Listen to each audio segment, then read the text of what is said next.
Okay, how's that? I chose a much simpler temporary solution. Black electrical tape.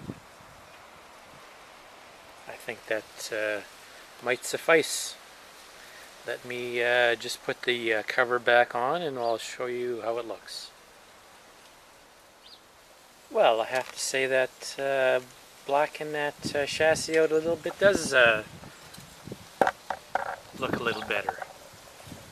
Still have the heat sink showing, but that's fine. Okay, I'm alright with that.